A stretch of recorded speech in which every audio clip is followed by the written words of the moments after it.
Hello, you wonderful people, and welcome to another episode of Super-Fanta-Fi. This being a show where I talk about TV shows of the supernatural, fantasy, and/or science fictional genre. For today's episode, I'm going to talk about the latest episode of Supernatural, the latest episode of Legacies, as well as the latest episode of Evil. Like always, if I'm talking about something that you want to listen to, you can always look in the description down below. I include a time when I start talking about each of the respective shows. So, for example, if you want to hear what I had to say about this week's episode of Supernatural, you can skip to what I had to say about this week's episode of Legacies, and/or skip to what I had to say about this week's episode of Evil. But the first thing I'm going to talk about is this week's episode of Supernatural. Another great episode. Obviously, Sam, I thought it was kind of interesting. We started off with that thing. I was like, whoa, what is this? Is this going to be like a thing of like, I was wondering, my brain immediately went like, is this going to be like Dean in the future coming back to the past because like, oh, I have to change things? But then it quickly turns into like a, no, that's not, well, it seems like that might be the future. What was interesting though is Benny was there, but Benny ended up dying. I'm like, well, the last time we saw Benny, like him, Sam, and Dean weren't on the best. Well, Dean still cared about Benny, but Sam was just like, yo, that he killed someone. It's like he didn't have a choice. His granddaughter or great granddaughter was being threatened, as a pawn in this whole thing that Hunter dude was using, regardless of the situation. We haven't seen Benny since then. That was season 8, right? I believe that was season 8. So we haven't seen him since then. So it's interesting to see him. I feel like he might have popped up once after that, but I don't remember. I think it was all in Dean's head afterwards. Like when he sees Benny again, it's like one episode after that, but it was all in his head. Maybe not. But Benny died, and he wasn't like, because I guess he's a human again at some point in time. Because like to become a human, you have to basically kill the vampire that made you, right? I think that's how that works. No, I think that might only work with werewolves. I don't think that works with vampires. Regardless of the situation. Because I forgot what the whole cure thing was. I think it's you need blood from the alpha, which we know the alpha is dead. They killed the alpha back in season 12, wasn't it? Yeah, they killed the alpha back in season 12, so no chance of that happening. Like I said, I could be remembering that wrong. I don't remember, because I know there is a way to cure vampirism to a certain extent, but I don't remember what it was, because it's been a while since they've done it. Because I think the last time they did it was when Dean got bitten and turned, and then they turned him back. I just don't remember how. Was it the alpha, or was it something else? Regardless, like I said, I'm going on a bit of a tangent, but circling back, it's like we see that, Sam is, I guess, drinking demon blood again, which he has not done that in a very, very long time. And so for them to kind of bring that back full circle is kind of interesting, because I guess that's always been a thing of like Sam's always already on the cusp of becoming evil, which is so interesting considering the fact is that Dean was on the verge of becoming a demon because, well, him going to hell. Then there's the whole situation of Cain's mark on his arm, so it's, I forgot, he actually became a demon, which is kind of interesting. I guess you can make that argument that kind of still came full circle. But the fact of the matter is you would expect it to be Sam, considering Sam, was the one chosen by Yellow Eyes, more specifically chosen by Lucifer to be, that's, oh, you're my perfect vessel and everything. So you would think full circle wise that kind of playing that role. But it's neat to kind of see that come back. And so we see that Sam kills Dean because Dean's the last bit of, if there was any fragment of his humanity left, he killed it when he killed Dean. But Sam wakes up and he's like, okay, was that a dream? And let's not forget, when Cassio tried to heal that wound of his, Sam saw something. He saw a fragment of something, and it looked like it was something about demon blood or him becoming a demon or whatever. And I was wondering if that was something with the past or whatever. It looked like it might have been a scene from the past, but maybe it was something from the future. That because that shot, that bullet connects him to Chuck. So maybe on some level, some of what Chuck has, his powers as God, are bleeding over into Sam. Not to the full extent, but probably enough for him to kind of see the grand picture that Chuck might be planning, or at least kind of giving him some form of a prophecy ability. I don't know. That's going to be interesting to see. But obviously, Dean is trying to help out Sam because it's like, hey, we've been through a lot. We've lost a lot. Obviously, that Rowena situation is still sitting with you. So it's like, hey, let's work this case. A girl named Susie was ripped apart. They go investigate and everything. I thought it was kind of interesting because obviously, and I think this episode brings up a neat element of like Sam being annoyed by people, because it's like, oh, these parents being like, yeah, but my son, he's trying to get into Yale with this football scholarship, so we set up so a scout could come see him play. It's like, oh yeah, this whole memorial for Susie, it's sad, but could we push it? I'm like, even he's like, Sam is like, that's shitty, right? Because someone died, and it's like, yeah, that's sad, but our son, it'd be the end of the world. It's like, no, the end of the world would be the end of the world. You could tell he was getting annoyed because it's like after everything, it's like, and he even says it later on, and I thought it was kind of beautiful to kind of see that, because Sam's kind of almost irritated by normal people, because it's like, we sacrifice so much to make sure they're safe, and they get to go back to their normal lives pretending like nothing's wrong, like never knowing the monsters that are out there. But we deal with that. We keep them safe, and we have to be the ones to sadly carry that burden, which once again brings up my point. They're going to eventually, they have to, by the end of this series, humanity in the general is going to know about the supernatural world in some shape or form. I don't think it's just going to be the few people they've met over the years. I think it's just going to be in general a blanket statement of like everyone finds out the supernatural world is real. But the thing is, once you know that, you can never shut your eyes again. No one they've ever crossed paths with in the entirety of this show can ever close their eyes again, because that's why Josie is basically a hunter now. That's why Alex and Claire and Patience are, to be fair, Patience's whole situation is kind of a family thing. Claire's situation is kind of a family thing because her mom's gone. Her dad was, gone, but, a reminder of him still being there, being Castiel. And Alex, because her mom's connected to all of this. So it's that thing of like, there's no, like I said, once just like Donna, like once she found out, there was no looking back from her. So there's that whole situation. Granted, her boyfriend at the time did break up with her because it was like he couldn't handle all of this, so there was that, situation. So I just thought that was kind of a neat element for him to almost resent normal people, because he hasn't had a normal life. His entire life has been consumed by the supernatural world, and even when moments he felt like he had a normal life, it was only momentarily, because you can never have a normal life once this becomes your world. It kind of becomes your everything, it's a family thing, on both sides of their family, whether it be the men of letters side of things or whether it just be the straight up hunter side of things, So I just thought that was kind of an interesting element to the whole episode.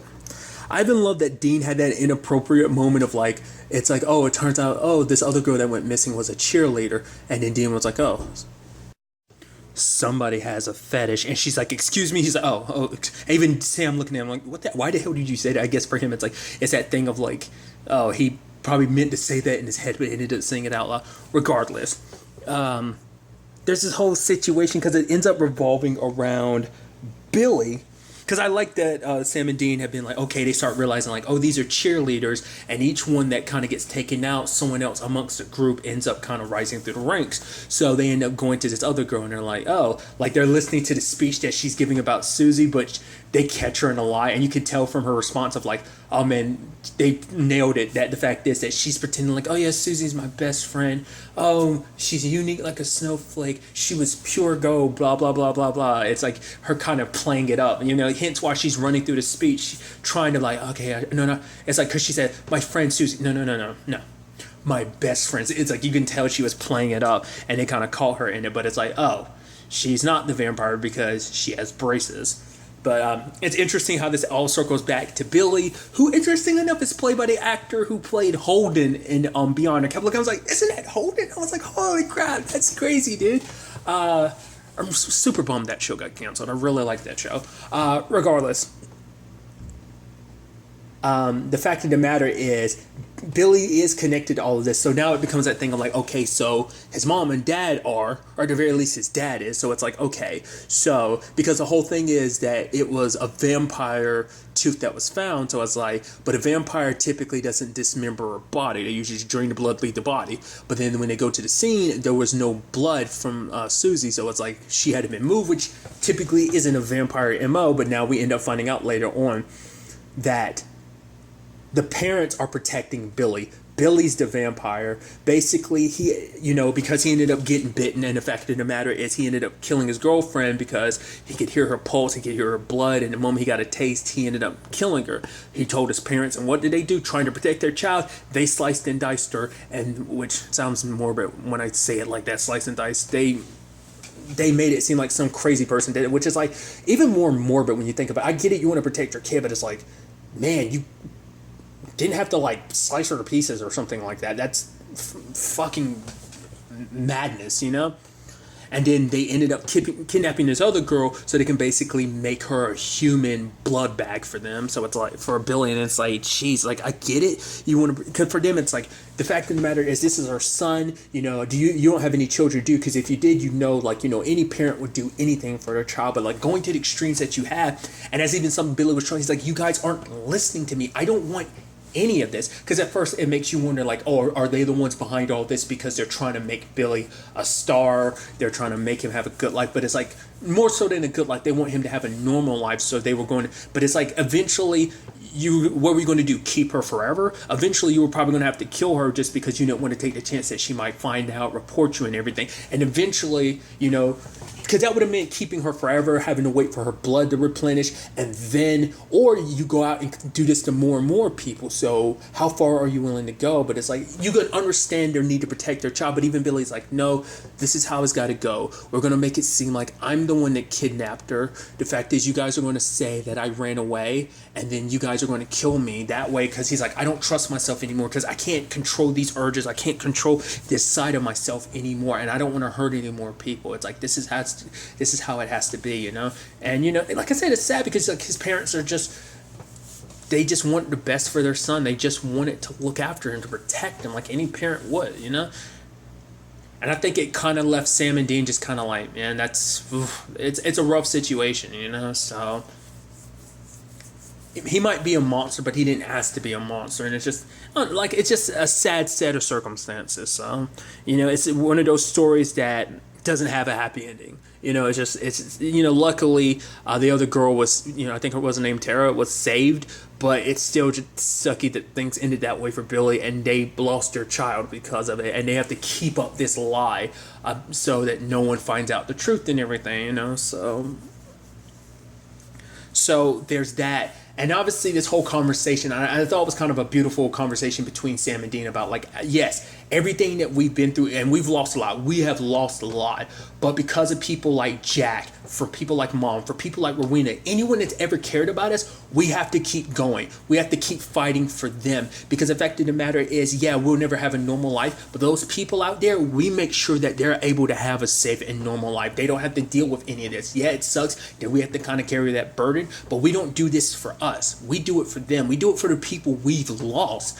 Because the fact of the matter is, I was willing to give up too, until you told me back in that crypt that the fact of the matter is, what we do matters. Because Dean believed like, oh, because everything was kind of orchestrated by Chuck, it's like any lives we saved, anything that we've ever done has all been part of some grand plan. We've never, it never really mattered, but it's like, it did matter, because regardless of it being controlled by someone, this being part of his plan, we saved people's lives regardless. But for Sam, it's the thing of like, all that's done, all that they've done, all the people they have saved, all that they've just done in general, it weighs on him, the good and the bad. And for him, it's just like, that's all I feel. I can't feel, just good about the fact is that, we saved lives. It's almost like that's not enough, because the word he was using was he can't feel free. He feels suffocated by everything that they've been through, everything that they've lost. It becomes too much, because he even brings up Jessica. It's like,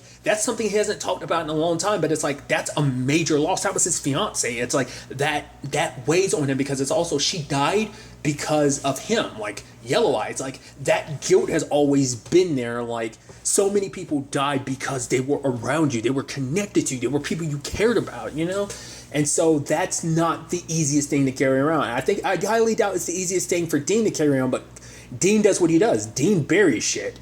Sam kind of wears his heart on his sleeve, so, each one kind of handles things differently. And because, Sam is kind of the one with his heart on his sleeve, that he kind of doesn't hide from his feelings.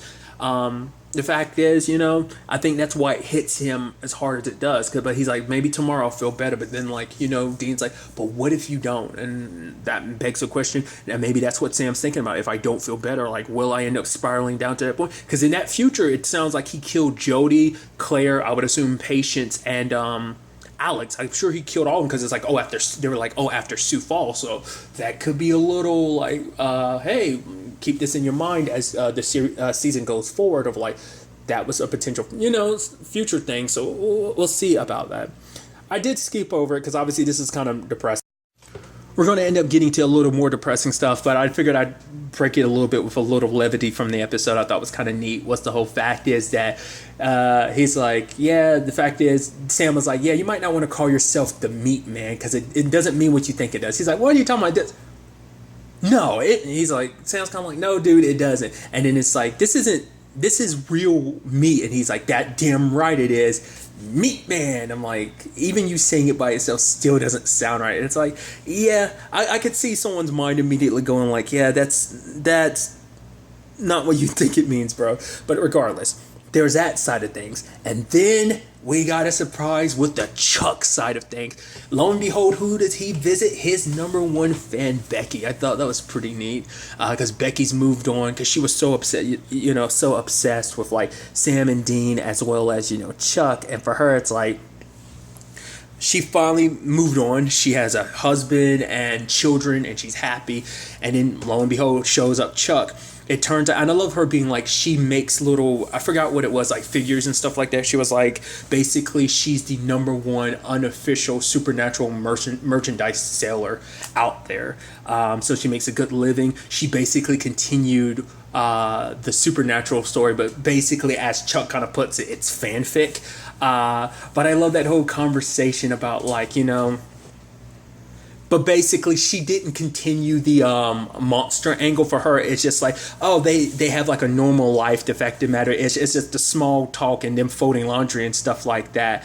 And it's the whole thing of like, well, that was people's favorite parts. Those are people's favorite parts anyway. And the Chuck's like, I love that just because it's like the fourth wall breaking aspect of this because it's too fucking meta and I love it of like, it makes you wonder, is that the truth? I wonder generally I think across the board, a lot of fans do probably like the more emotional moments. That's what made the show last as long as it has, is the fact is their relationship as brothers, the moments in between, it's not like they're just like personality-less monster killing machine. So, but it's like, oh, the monsters are kind of important too. So it's kind of like that back and forth between them about like, really? I mean, everyone likes monsters, and yet Becky been like, that's the thing. I think it's because I think more so than anything, it's the combination of the two, the human side of things with Sam and Dean that Becky was talking about, as well as the monster side of things with Chuck. But I guess that's also Chuck being like, I made this stories really interesting by throwing monsters at them, But obviously he's still keeping it up to pretense of like, oh yeah, I'm a prophet and stuff like that. And I'm like, right, of course Becky wouldn't know. But it's that whole thing of, for Becky, it's like, I'm good now. The fact is, you're only here because you want me to puff up your ego. Because he was like, yeah, because my sister Amara didn't help me because, she sucks. But once again, in her defense, you did lock her up for a very, very long time. And now it's like, oh, you wanted me to help you? Oh, I'm going to leave you in the same position that you left me locked away for such a long time. Especially now that your powers are dwindling and stuff like that. But for him, it's like, I'm glad you like yourself, Becky. But right now, I hate myself. And it's like, oh, you actually kind of feel bad, but you're like, because of all the good times we've had with Chuck, you go like, okay, you feel a little bad for him, but then you remember it's like, well, you killed Jack, and pretty much every terrible thing that's happened in her life has been part of the story that you've written for them. Once again, things getting super meta. But it was, I actually thought it's actually kind of sad because Becky inspires him. Because I'm like, oh, that's sad, Becky. You're basically inspiring the main villain of the show. Once again, how meta this is. But I love the fact is that, like, she's like, yeah, when I get, down, I start, any moment I have a chance, I write. He's like, fan fiction isn't writing. It's all writing, Chuck. But the fact of the matter is, she does inspire him because it's like, yeah, when you're sad, when you have all this, it's because you're not writing. Everything you do, all the nervousness and pulling of your hair, all that is just you procrastinating. So get too busy and get to typing, or get to writing. He's like, okay, and he goes over to the computer. She's like, I really didn't mean right now and right here, but he goes and he's like, yeah, and she reads it and she's like, oh, it's so good. And he's like, come on, it's gotta be one thing wrong. She's like, well, the fact of the matter is the villain's weak, yada yada yada. I'm like, that's so funny because that sounds like that could be like a legit review of like a series finale finale or something like that. Or just like, this is not wrong. It's just like, it's just basically it fell flat for her. And then Chuck was like, oh, really? You want something more dangerous? I'm like, oh, this isn't good. And he spins up the ending, and then like she's like, she reasons, she's like, this is terrible, this is awful, how could you do this to Dean and Sam and everything? It's like, wow, what kind of demented ending has Chuck prepared? It's called Supernatural. The end. I'm like, dude, you've literally written the series finale, potentially the series finale, which obviously dude, I even love the fact is that even she said at the end, she was like, you didn't even include Castiel, like he's nowhere to be found in all. I just love that. It's like I said, it's just meta, but then it gets super dark because her family comes back, and first Chuck snaps his fingers and makes her husband disappear, then her kids, and she's like, and he reveals, oh, I should probably also tell you, I'm God. And she's like, what?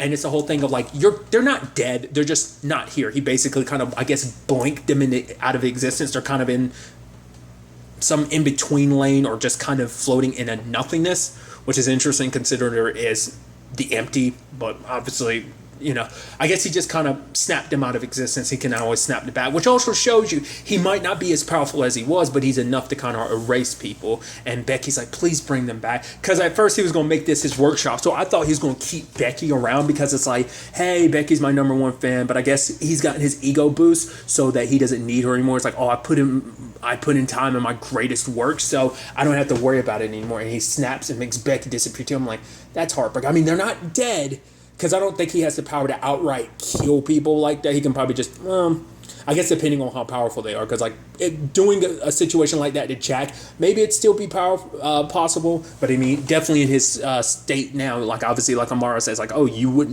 couldn't take me at your best. You definitely can't take me at your worst. So either way, he's definitely got his plans for 70. And like I said, I just like it, the very sinister element that is of being like, oh, things are going to get rough. Literally, the only person that knows his entire plans is gone now. Because, I mean, she's kind of popped out of existence until he decides to bring her back. It makes you wonder, which, I don't know. They thought that Chuck was gone, but Chuck is back, and now he's puppeteering their lives yet again. Granted, it makes you wonder, does he have the power to puppeteer their life? I guess he has the power to kind of create things and maneuver things into position, but I guess he doesn't have the almighty. Like, it makes you wonder in the grand scheme of things, like, how did everything really get orchestrated? Did he just make the monsters and just fashion everything to go down a certain path? Or, does he still have that power? Or is it going to go... I mean, because I would assume going forward, everything would still be going according to plan. I like in that he maps out how everything's supposed to play out. So it is definitely going to play out like that flawlessly, regardless of his powers waning. Which, once again, what does that mean for Sam with his powers kind of waning? Like I said, it seems like there's some overlap there, but what does that necessarily mean? We'll ultimately have to see. Because what would that mean? I mean, that might be why Sam drinks the blood, because he needs power to, so to get his powers back, he has to start drinking demon blood, because he's the only one that, with enough juice, is powerful enough to kill God. Maybe that's the future that we see, like his desperate need to kill God, much like Jack burning away all of his soul to kill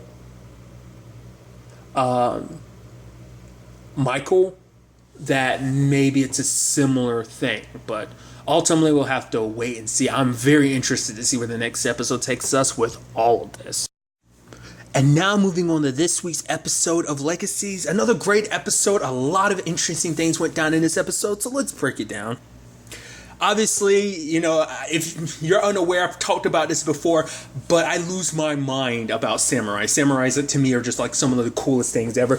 You add on top of that Onis, it's like, dude, this is all the stuff that I love when it comes to the Japanese culture, whether it be like just actual Japanese cultural stuff, as well as just Japanese myths and stuff like that. So it's just like it's all of it. It's so cool. Regardless, we have a samurai who is possessed by a demon getting eaten by Malivore. I think it's like a little interesting detail, just like when he stabbed Malivore, the sword didn't go through the other side, because it makes sense, because Malivore is an endless void. But makes you wonder, because Malivore gathers up all the different kinds of creatures to make sure they don't exist anymore. So I wonder, is that the last of the Oni? Is it the only Oni? Probably not, but regardless, for him to wake up in Mystic Falls and then someone touched him and he's like, who touched me? Who touched me? I'm like, oh, it passes by touch. I was like, now that's interesting. I do like the fact is that he had. I hope we get to see that sword more. Oh no, because I'm about to say we don't by the end of the. I'll get to it soon, but it's like no, we won't see that sword anymore. I wonder later on, does it have any magic left in it? Maybe, maybe not. But it's like that sword's a supernatural detector. I wonder if that will ever come back in any shape or form. But I highly doubt it. Just where it ends up at the end of the episode. So regardless, it was kind of pretty neat, and I love that the only person who's the translator is Josie, and I just thought it was kind of like it's like whoa, Dorian being like, how do you know Japanese? It's like there was like a Japanese learning school or whatever like next to one of Lizzie's therapists at some point in time, so I thought that was kind of interesting.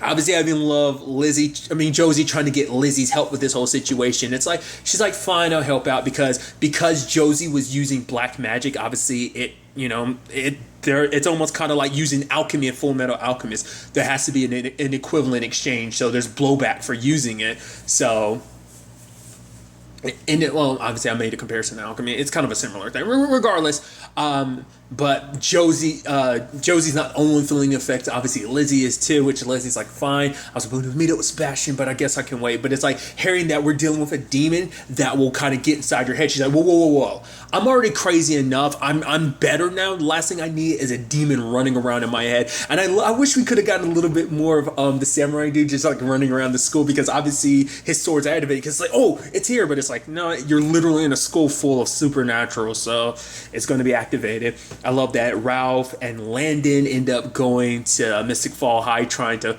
get answers from Alaric. But I also love that it's like even Landon calls him out. He's like, you're here to see Hope. He's like, what? No, it's like, I'm here to stop the monsters. And if we see Hope, that'd be pretty cool. It's like, yeah. And even Landon being like, yeah, she's pretty, yeah, that would be pretty cool. It's like, I like that. Because even, obviously, we know Ralph had a thing for Hope as well, which this whole situation's getting super complicated because Josie and Landon are a thing, but obviously Landon and Hope were a thing, but that was always an issue, especially like Ralph was never willing to really admit it. Like Landon had to kind of get it out of him at one point of just like, yeah, I know you have a thing for Hope, dude, and why wouldn't you? She's awesome, So that's definitely going to turn into a complicated thing, especially because, hey, you just got your bro back, and now it's like, eventually down the road, this is going to turn into a love square situation, because you can tell Ralph is really liking her, and I'm sure Landon's going to be like, yo, go for it, bro, she's cool, she's all, but it's like, dude, that's like, it's going to be weird and crazy, and I'm just like, I'm not going to like when that situation, when all the cards are laid out on the table, it's not going to be pretty. I think it's just going to be there's going to be some heartbreak going around, so, but regardless of all that, different people getting possessed at different times. I even love that they kind of give the samurai like a sense of humor, especially because Josie translating for him. He's like, yeah, he was a great hero. All the women wanted to, and the way his mannerisms and stuff like that. And Josie's like, no, stop. Like the fact that she's like, I don't even know what that means, but I doubt that's relevant to this conversation. And you see Landon and both Hope laughing at the situation because that's so good. Like I said, they give the samurai humor like that, and I love it. But nevertheless, it was interesting hearing his tale. And then, like, they dropped the hint early on into, like, the reason why the demon can't fully possess him like everyone else, because when he was young, he was dropped on his head, so it seems like the demon can't fully take control of a mind that's fractured. So if you've got some shape or form, some mental instability, like Lizzie, it ends up making, and it wasn't until like it came up that I was like, right, Lizzie's the perfect person for this, because I completely forgot until we saw Lizzie in a picture and she was catching up with Landon, who had the sword and everything. I was like, oh right, because your mind is fractured the way it is. So I mean, I guess another person that would probably benefit from that situation would probably be Kai, because I think Kai's kind of under the, I don't know, Kai's brain's isn't necessarily the same way that Lizzie's is. Maybe, I don't know, he's psychopathic, but Lizzie isn't, that's why I'm like, I don't know. Like, his circumstances might be a little different from Lizzie's, but regardless. There's so much to kind of end up going over. Well, let's focus on that fact of, like, Okay, and it's so interesting because I guess when you actually think about it in the grand scheme of things, Josie, I guess her attempt to try and keep Landon safe because Landon's like, hey, let me kill myself with this sword after being possessed by the demon. I'll come back to life. But then brings up the conversation, and it does make you wonder, could that sword be the thing that permanently kills Landon? Could it be something, Because like the question also becomes like, how powerful is his resurrections? Like if he lost his head, which I mean, you can't say like, oh, that wouldn't happen. I mean, that's happened in the Vampire Diaries. People have lost their heads. Kai originally lost his head because Damon knocked it off. The fact of the matter is, like, would they, when it comes to Landon, could that be a way of permanently killing him? I don't know. But I'm also, I would assume so, but I'm curious, would that same thing apply with the sword or not? We'll never know in the grand scheme of things. Well, no, because actually we do know because the sword stabbed him, because Lizzie stabbed him. So it's like, no, it doesn't permanently kill him. So it might have been a solution. But who's to say that the means of, like, you'd have to probably permadeath kill, Landon to kill the Oni? Because I thought about it, I was like, right, because Lizzie stabbed him with the sword. I was thinking maybe because the Oni wasn't in it, but it's like, no, regardless, the whole point was maybe it could kill him because he was because it's just a straight up supernatural killer. I mean, it makes you wonder, could it kill a vampire if you stabbed a vampire with it? Probably, maybe not. I don't know. Like I said, it begs those questions. It might be specifically like, oh, it's an Oni killer, and it works on, maybe it's strong against other supernaturals, but maybe it isn't a permadeath for a lot of supernaturals. Who knows? We might even find out that there might be ramifications for Landon being stabbed with that sword. Maybe it'll have permanent effects, maybe not. Once again, that's just me overthinking things, but there's a complicated thing. I even love that Lizzie stabs him, and there's someone nearby. And she's like, "Oh yeah, like make sure you come see our performance." And just it's like, I love that she had to cover it up. I love that. Like, I love this show where I was able to have like dramatic moment like that, and then immediately pick up with like a funny bit like that. I'm like, and she hasn't played it off, but she changed herself up because it's like, I don't want to, hurt anyone or anything. And I think for Lizzie, this is the worst situation because now, obviously I'll circle back to it later, but it's like, oh, like she thinks she's already crazy. That's already hard enough to live with because she thought, oh, I was better and I thought I was good. But then at the same time, it's like, nope. It turns out I'm worse. I'm seeing stuff. I'm feeling stuff that's not even real. And obviously having a demon, I actually kind of prefer that. I mean, to be fair, she's like, to be having a demon inside of an Oni inside of my head, it's pretty sucky too, but it's still better than my personal situation, which is kind of sad. And she's asking Josie to kill her. And it's like, hey, Hope, I don't even know you, but you should be the one to do it because Josie can't. But Josie does an interesting thing where she absorbs the black magic from the sword and uses it to get rid of the Oni from Lizzie. And that's what I was wondering, though. Like, did she suck up all of the black magic, or was there still some even after all of that? I'm curious. And I think it shows you kind of that. I'm curious, why did she, because obviously it took its toll on Josie, so she passed out. Was it the same thing for Lizzie, or was it just being, like, essentially exercise that kind of took its toll on her? I think it could be a combination of two, but it's probably more likely just because Josie ended up passing out. So there's that whole situation. And then there's, Vardamis, the headmaster, doing that whole thing of like, oh, here's something where you can take basically all the ramifications from using black magic and put it in this hourglass, and it'll stay there forever until the hourglass breaks. And it's like, oh, Josie feels better, but I'm like, you're collecting that for what? Last time we saw that creature from last episode, you ate it. So it's like, are you going to eat this, or are you waiting for the right moment where like maybe Josie will keep building it up in that hourglass? You push her to use more and more black magic, and then either you'll devour it to make yourself stronger, or you're going to break it and unleash it. Like if that because I'm sure if you just unleash that dark magic on its own, maybe it'll be something. Or maybe this has something to do with Malivore, because we see at the end that there's two people in red robes. So it's like, What the hell that's about, I don't know. But this could be keys to bringing Malivore back. You need powerful amounts of magic, and by getting up all the black magic that, like, all the ramifications of all the black magic she uses, like, I guess taking all of that could be a key to making Malivore, or maybe I don't know, because that's the thing. Like, Vadermus's situation, is that dude connected to Malivore at all, or is his thing something else? It's just kind of interesting that Malivore is not completely dealt with, and the fact of the matter is he's at the school and stuff like it.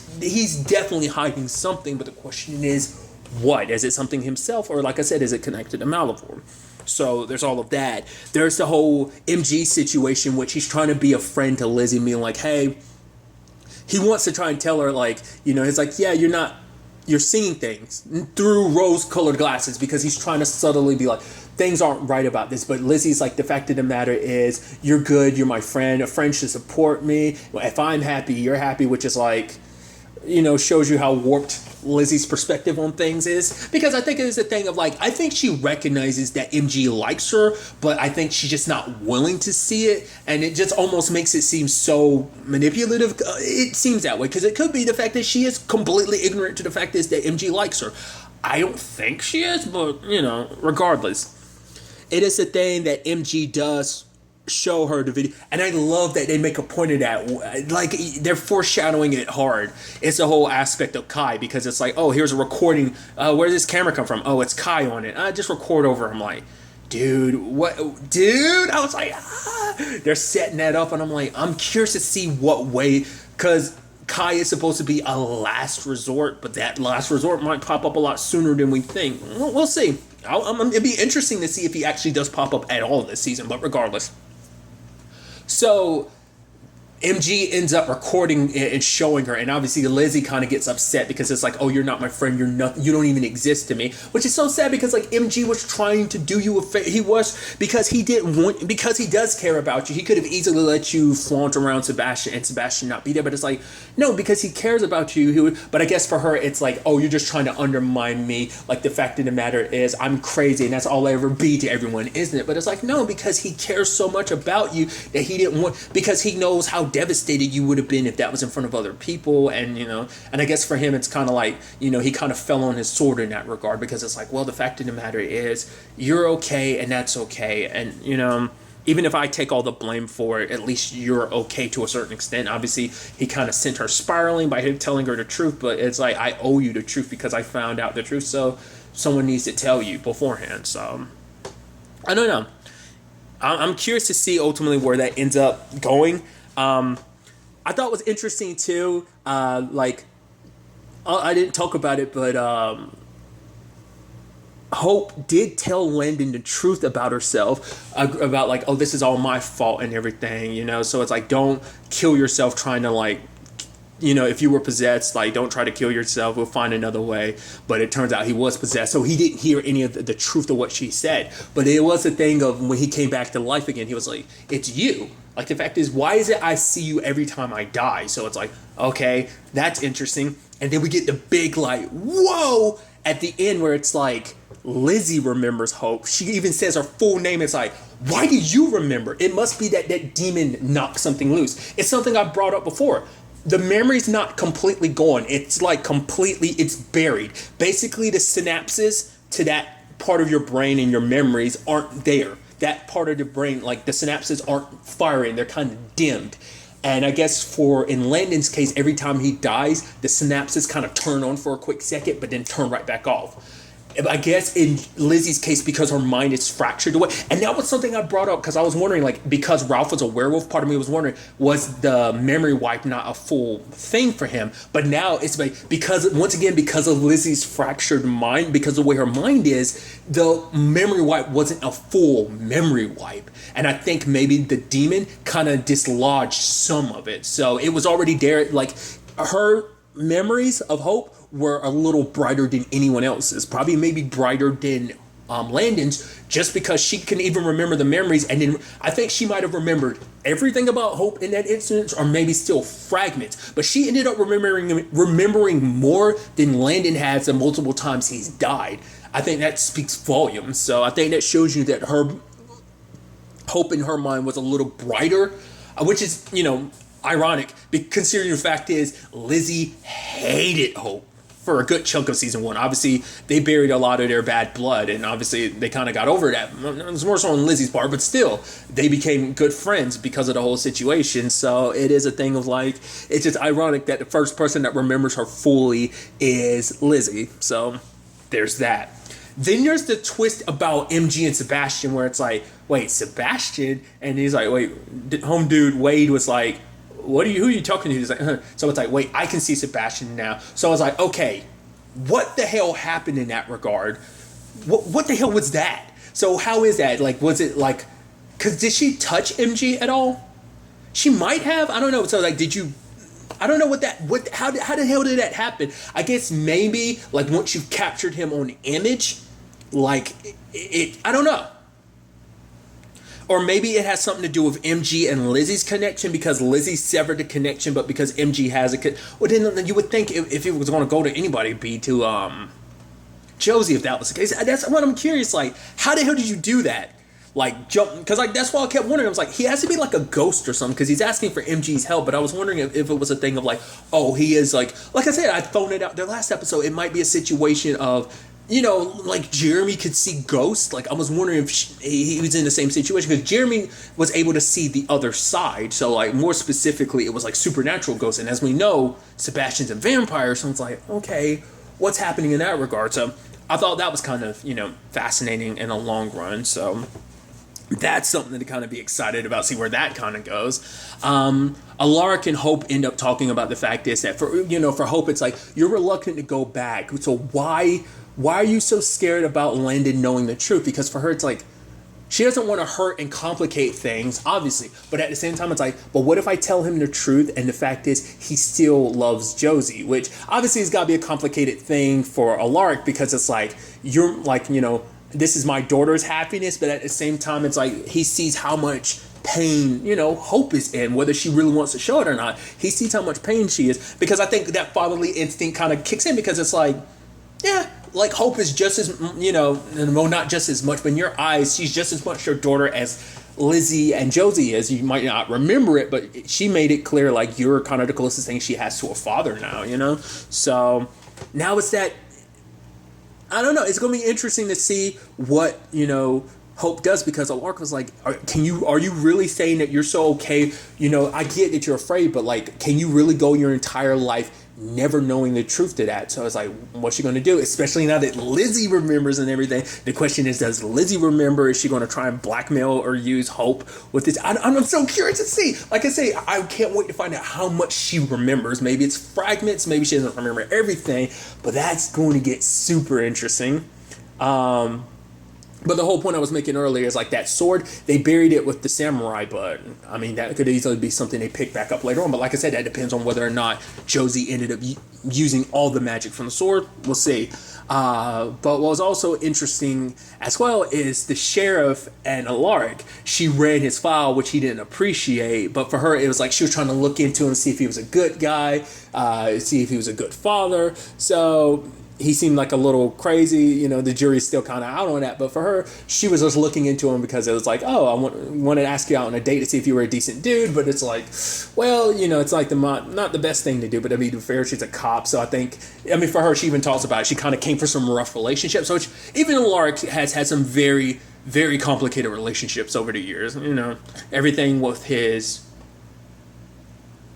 well, that's, you know, it's a whole lane in itself that we won't really go down, but relationships haven't always worked out, especially the most recent one being with Caroline, and that was like, yeah, the whole stuff and thing, that was kind of a mess, and it's, you know, so, but regardless, it's kind of sad because she was waiting at the bar for him, but he never showed up. But that's because for him, it's like,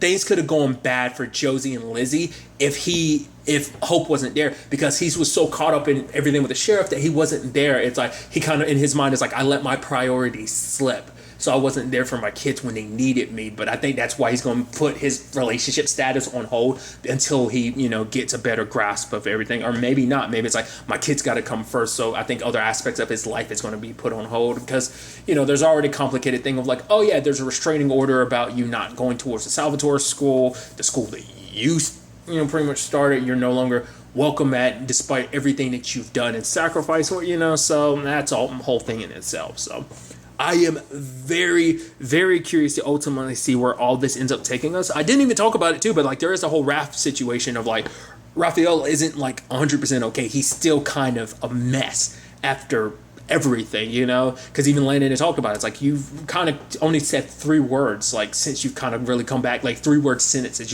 And just like obviously being around other people, it just seems like that kind of set him off to not like it's not the easiest thing to kind of come back. It's actually interesting because I don't remember.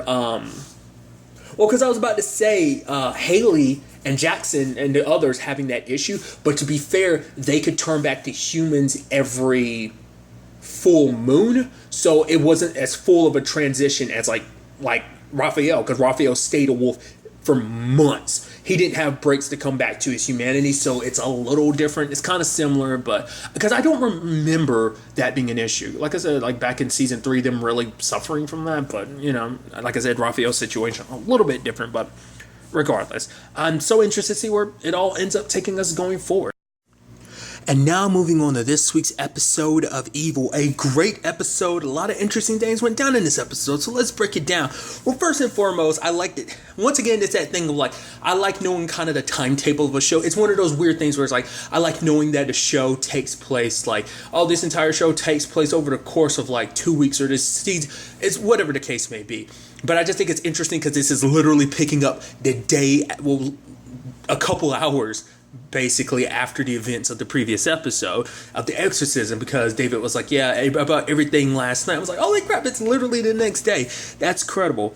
But nevertheless, I like that there's still a little bit of awkwardness between David and Kristen. It's like they're in a new case about a prophet, and Ben's back there like, oh yeah, you two are just not talking. And just like every question he's asking, like David's giving him like a yep, kind of just giving him one-word responses. So that was interesting. But basically, this deals with a lady named Grace who claims that she can hear God, and she starts kind of giving out prophecies for her.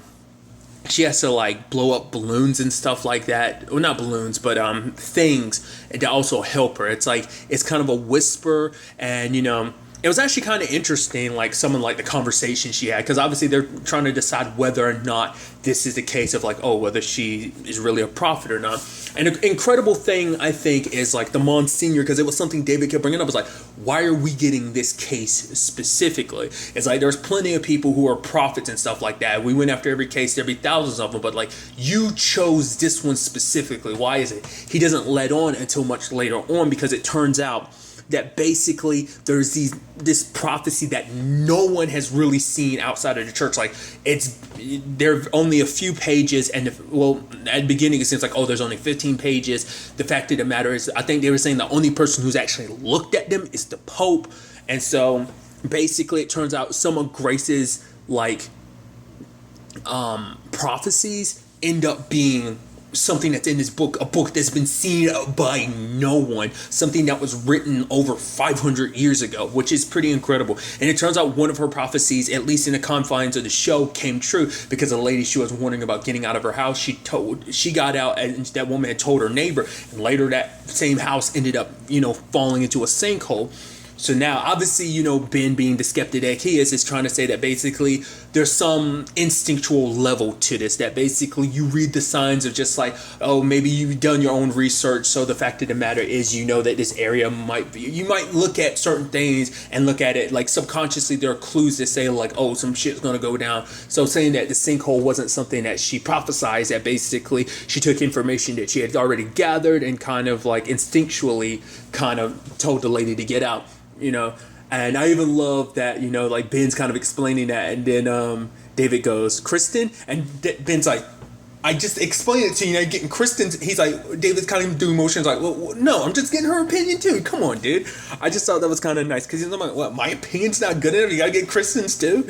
But nevertheless, because she, backed up what he was saying as well, so using the example of like, if you were walking up a ladder and you're like, this ladder's going to break, and the next day it breaks, that's not you prophesizing it. It's just because instinctually you knew something whether it was subconscious or not, that basically the ladder was going to break, and it just comes off seeming like a prophet type of situation. So that's where they're thinking it's going down with Grace. So they have to look into it further to figure out what is up with this whole situation. Obviously, Kristen's trying to like figure out like, okay, whether this is real or not, because obviously David had his shot last time. Now it's going to be Kristen's time to really test Grace, and she brings up her daughter Laura, because obviously Laura's got that, heart, she's got that condition. And it's like, is my daughter going to be okay? And Grace, she blows up something else, and then she goes, yes, she's going to heal, which obviously, her being the skeptic, because for her, she kind of like, Kristen kind of snaps at her, because obviously this is something very important to her. And she's like, how can I take the word of a woman who claims she hears God by, blowing into like balloon animal or whatever, and it's like, I'm sorry, I shouldn't have done that. I shouldn't have made this personal, which Grace was like, it is personal. So it's like, she didn't take offense to it, because I get it. This is your daughter we're talking about.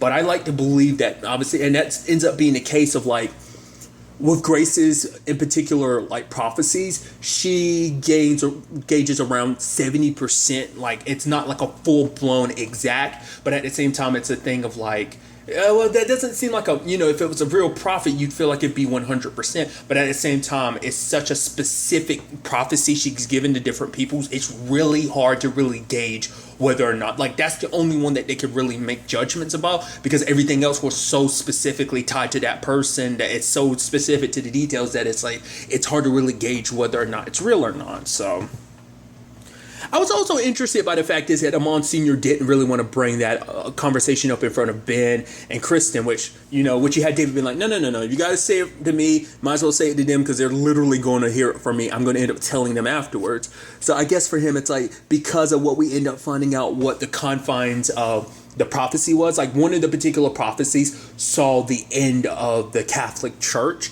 and that's what they're worried about, because they don't want her prophecies to come true, because it would mean that they want to prove her a false prophet, because in all honesty, it's in their best interest, because for them, it's like, they don't want her prophecies to come true, because it would mean, the end of the church. But basically, she gave them some drawings, and Kristen ended up figuring out that those drawings are actually the missing pieces to the pages that they were given. And it's like, okay, so that means the full prophecy isn't just talking about the end of the church, it's talking about the end of the world. And it also turns out that obviously it isn't just 15 pages. There's like 200 plus, 200 and some pages from this actual prophecy book. So they wanted to try and see if they could get her to fill in the rest of the other pages, because this was like just for one particular page or whatever. So it's like they needed to figure out whether or not, by looking at the other pages fully, with her drawings and stuff like that, trying to determine whether or not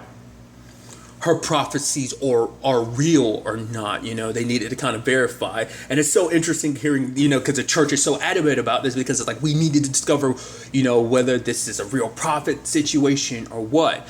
I thought it was kind of interesting, because Kristen was kind of like, because Ben, in his mind, it's like, this ain't a prophet situation. He's like, you're crazy. The fact of the matter is, he's like, the church just happens to have the only copy of this. And he's like, for him, it's like, no one's supposed to have seen it. Yes, let 3 random people from New York have seen it. It's like they slipped this out there telling people they're special, and Grace most likely saw it without realizing she saw it. So it turns into the thing of that's his explanation for it, which she was like, because for him, it's like the church is so busy, dealing with something like that, rather than dealing with the real stuff that they should be dealing with, like the whole priest molesting kids situation, which even Kristen's like, okay, so why do you work for the church? He's like, I don't work for the church. I work for David because I like David. He's like, oh, and he's like, I like you too. And she's like, oh, shucks. He's like, you know what? I take it back then. I like that being a cute moment, because for him, it's like, I think he likes to work, and also because, I think, because of his own personal life, like I keep bringing up, because we still haven't really fully dived into Ben's situation with his dad and maybe his sister. Like, it seems like he kind of turns against the religious angle, which is interesting that you would decide to work for a guy who works for the church, a guy who's trying to become a priest. It just seems interesting. And even Kristen, the same argument can be made for her. Because the fact of the matter is that she is a skeptic, yet she's here trying to help with this whole situation. So there's a lot to kind of break down about that. I felt that was such a shitty thing for that guard that at the end of the episode, like she's drawing all this stuff and he's like, what is that? He gets it from the other guard and he's looking, he's like, this is bullshit, and he throws it in the trash. I'm like, that's such an asshole thing to do. But I guess for him it's like, oh, this is some nonsense, screw them. I don't know. I guess maybe he thought they were trying to send some secret message or something like that. I was like, hopefully they can track that notebook down. I'm pretty sure the last thing that she had drawn, it seemed like she specifically showed that David, so it's like, I believe that's the shape, because she ends up telling him that it isn't like a triangle like it's supposed to be.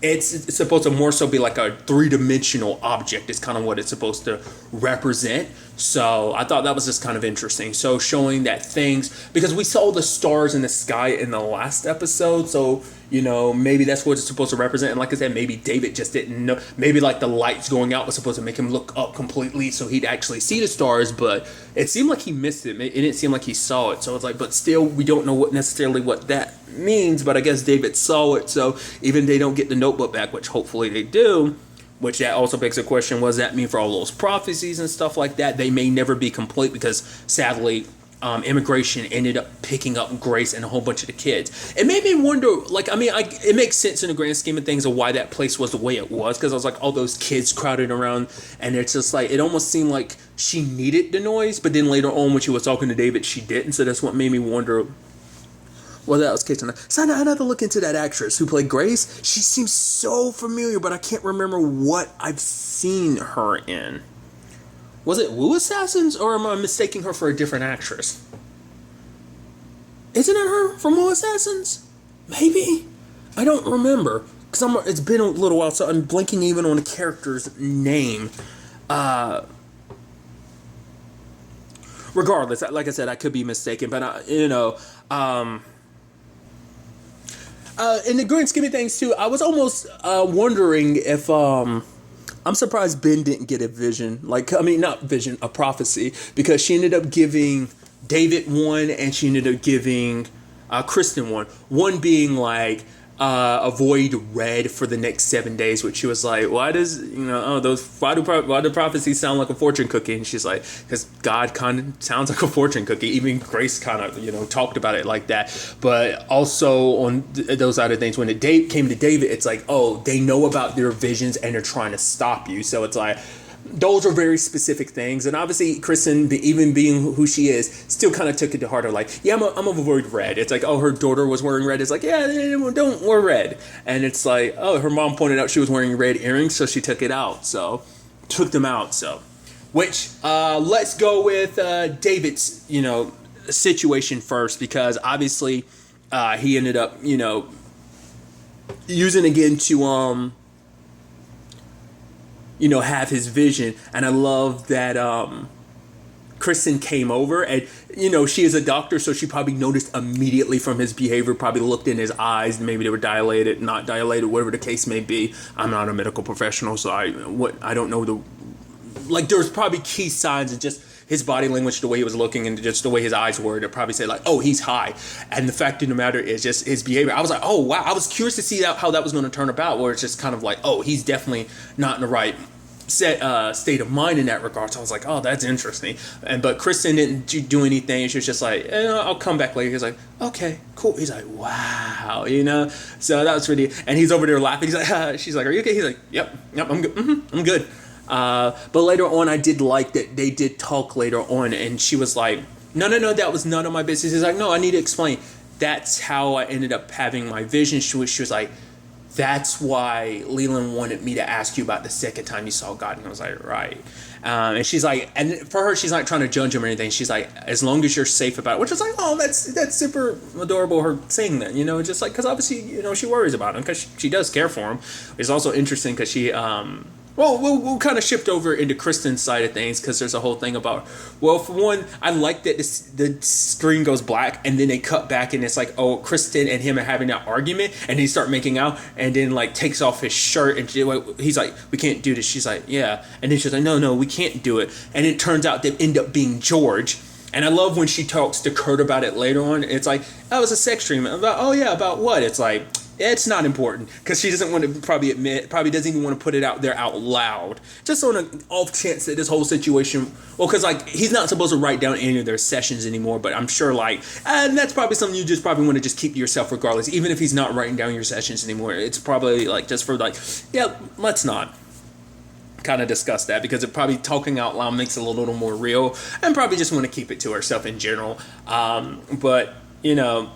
So now she's having that dream about George again. And I liked what they did, like Kurt's thing of like, okay, if you condition yourself to look down at your arm every hour to see like, hey, I have this blue band on, that tells you that you're awake. But in your sleep, once you go to sleep and once you've done that periodically throughout the day, like every hour throughout the day, you will instinctually look down to your arm to be like, oh, am I wearing the blue band or string or whatever to tell me that this is a dream? And then she was on the phone with David, and I love how subtle that was. She was like, wait, what? And then she looks down and sees, wait, I'm dreaming. And she's seeing George, and George is kind of messing with her because she's in her office space, at home. But then, like, they're on the mountain, which I'm assuming that was supposed to be her husband, and George trying to control the dream, but she's like, no, this is me in control, because Kurt was like, the fact of the matter is, ask George what he wants. And he talks about he wants a bite, which is like, get out of my way, this is my dream. And obviously he ends up biting her, and she ends up waking up. So that's, the timing is interesting, just especially because Leland finds his way into her life. We'll get to that in a second.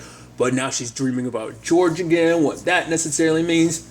Because it still feels like, even though that's something connected to a movie, it's still kind of like, I don't know, it's just, there's something there. She thinks it's just part of, maybe her subconscious taking that and maybe manifesting George in that form. But there's just too much, because Leland's reference George, which is like, well, it could be just because he read her notes, but at the same time, it's like, there's something there. It's still making it seem like that's a dream. That area with George, it's making it seem like, maybe it is part of her subconscious or something. There's definitely something else there. And that's still something she's keeping from David, because she's not really talking about it. Because I guess it's like, maybe if she talks to David, David will have like some religious perspective on it. And maybe, it's just kind of like, no, she's like, it's just a psychological thing in the sense that like, it's just mental. It's just me stressed out or something like that, a recurring nightmare type of thing, which I didn't even talk about that I should have. I really like that whole aspect of them kind of talking it out, because he's like, yeah, that whole holy water thing, like, it shouldn't be like a weakness thing, it should be a strength. And she's like, oh yeah, it totally is a strength. He's like, but the fact of the matter is, you do something like that, let me know. It's like, well, then you would have told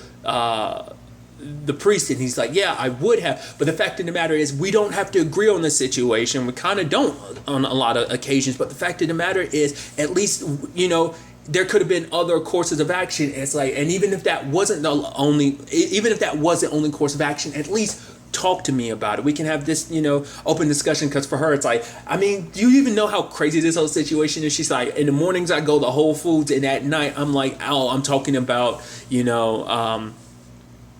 whether someone, I forgot what she used as an example. She was like, if someone's, about an exorcism. She's like, do you see how crazy that is? How I've just kind of taken a left turn into crazy town, essentially. So I just thought that was kind of interesting. But I was not expecting that whole situation with Leland. That was so good, because I was like, okay, is he going to keep this up? And Cheryl and Leland are going to have their thing. But the fact of the matter is, Kristen's never going to be the wiser. I was wondering if that was ever going to. And then when he showed up for dinner early, I was like, she's going to end up missing it somehow. I was like, not knowing. It's like, nope, he was there. What makes it worse is he was in the room with your kids, and it's like, oh, Kristen, I had no idea. It's like, actually, girls, I know your mom from work. And then she's like, brings him downstairs, and then I thought she was gonna have to talk in front of her mom, but it's like, nope. She takes him out back, and then she has a knife and a cloth, and it's like, okay, and he's talking, and she pushes him against the wall and puts the knife to his neck. I was like, oh, and he's like, really? And she slices. I was like, is this a dream? I was like, holy shit, Kristen really did that. I mean, to be fair, she knows who he is. The fact of the matter is, there's no accident like, oh, Cheryl, I had no idea. It's like, you purposely went out of your way, because he knows exactly who she is. So he went out of his way to implant himself in their life. And then so she's like, the fact of the matter is, I missed an artery. You have 20 minutes before you get dizzy. Better go to the hospital now. Stay away from my mom. Stay away from my daughters.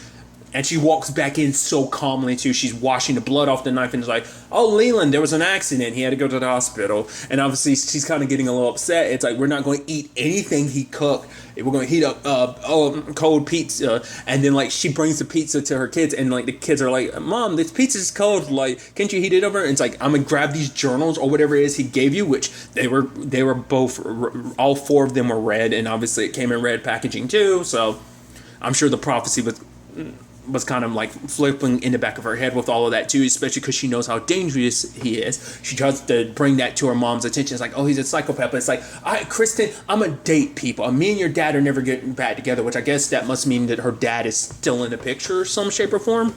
Because that hasn't really come up yet, but that was just kind of interesting. They just dropped that like that. So I was like, oh, maybe that'll play some story element. But the fact of the matter is she wasn't really listening because she was thinking Kristen's just kind of like, oh, like, I mean, I don't think she's had any problem. Well, at least she's never verbally really brought up in the confines of the show of like having any problem with you being partying like you do. So I feel like she wouldn't care who you dated. But, you know, it's interesting that her mom would be like, I feel like you should listen to her about this whole situation. But luckily later on, Kristen plays the recording from a couple episodes back about that particular case. And it's like, still not really listening to Kristen. She's like, you know, it's like, he didn't say that. It's like, no, I guarantee he did, which to be fair, it is a fake recording in certain regards, but it is exact verbatim what he did say. So there's that whole situation. So there's that. But, you know, later on, you know, I think it's interesting because Kristen was like, no, I've dealt with it. It's all good. But it's because she still doesn't want to tell David. I guess because for her, it's like she doesn't want to worry him. I'm curious, what is the exact reason? Like, you know, that I nail it, that it's just kind of a thing of like, oh, like, I don't know. I guess because she sees how much of an issue Leland is, and it's like, no, I'll kind of take care of it myself. Like, maybe I think Kristen's probably the type of person who's just like, no, I can, you know, tries to do a lot by herself. I mean, because she ends up doing a lot by herself. I mean, granted, she has her mom's help with a lot of stuff, but she's still kind of raising her little girls by herself to a certain extent, you know. So I don't know. Maybe that's what it is. Maybe not. We'll see. But obviously, you know, Leland goes over to Cheryl's place, and it's like, okay, so it's like, oh, one last kiss, I have to put my family first, and then they end up having sex, which then flames on the bed. I'm like, is that supposed to represent the fact is that's her being damned? And then at the end, when she gets out of bed and she's beside Leland, I was like, part of my brain went, is that what I think it is? And then she grabs like the red like dress or whatever from the closet, which my brain immediately goes, okay. Which once again, continuing the conversation of like all the episodes kind of happening very close to each other back to back rather than there being like weeks or whatever in between. I'm guaranteeing you this still kind of falls in that 7-day period because it hasn't been that long. It's been maybe at most in the confines of this episode it's been 2 more days. So she's still got like 5 or so more days, maybe, you know, depending on the time frame of dealing with the whole avoiding red situation. But my interpretation of that scene could be, you know, like I said, that could be like her being damned, that like, oh, she gives in a little bit more going forward. She's giving a little more into her darker desires. Or is that supposed to represent the fact is that whatever was inside of Leland, maybe it was a demon that was kind of possessing him. I mean, he's supposed to be a demon or whatever. Maybe it passed on from Leland to Cheryl, and maybe that's something we'll see, that was his way to kind of creep into Kristen's life of like, oh yeah, I've you know, got control of your mom now. I'm kind of making her act, you know, or is it just like I said, I don't know.